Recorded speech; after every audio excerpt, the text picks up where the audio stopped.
مدہو ونصلی علی رسول الکریم اما بعد اعوذ باللہ من الشیطان الرجیم بسم اللہ الرحمن الرحیم 1934 کا واقعہ ابو القیوم کا مشہور ہے، جو وکٹوریا گاڑی چلاتا تھا، جو کوچوانی کر کے اپنی اور گھر والوں کی روزی حاصل کرتا تھا۔ اس کی رات جھوپڑے میں بسر ہوتی تھی اور دن وکٹوریا چلانے میں ایک گھوڑے کی لگام پکڑے پکڑے اس کی ہتھیلیوں کا چمڑا موٹا اور کھردرا ہو گیا تھا۔ پورے شہر کراچی میں جہاں وہ رہتا تھا کوئی اس کا ہمدرد و غم گسار نہیں تھا۔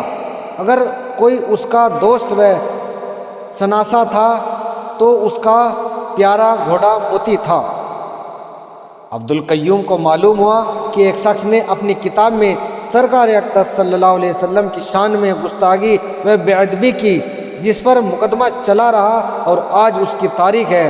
وہ فوراً وکٹوریا لے کر کچہری کی طرف چل پڑا، ایک کنارے اپنی گاڑی کھڑی کی اور فاتحانہ شان کی طرح چل کر جج کے کمرے میں پہنچ گیا، جو آدمیوں سے کھچا کھچ بھرا ہوا تھا۔ دو انگریز ابھی قانون دفعات کا چہرہ دیکھنے میں لگے ہوئے تھے اور اس نے اس طرح چاقو مارا کہ اس کی گردن میں اترتا چلا گیا۔ لاش تڑپ تڑپ کر ٹھنڈی ہو گئی۔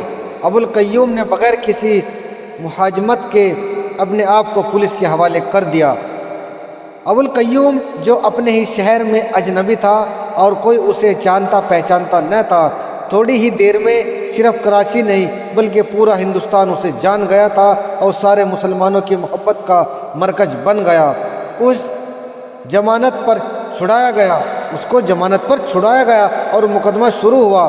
وقت کے ماہر قانون، دونوں بڑے بڑے وکیلوں اور بین الاقوامی شہرت رکھنے والے بیرسٹروں نے ابو القیوم کے مقدمے کی پیروی کرنی چاہی۔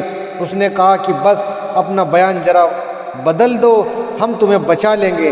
کہنے والوں نے بہت کہا، منت کرنے والوں نے بہت منت سماجت کی، مگر ابو القیوم کے پاس ہر شخص کے لیے صرف ایک ہی جواب تھا، میں نے جان بوجھ کر مرتبہ شہادت خریدا ہے۔ آپ اس نعمت سے مجھ کو محروم کرنے کی کوشش نہ کریں، میں اقبال بیان بدل کر اپنی عقابت نہیں خراب کروں گا۔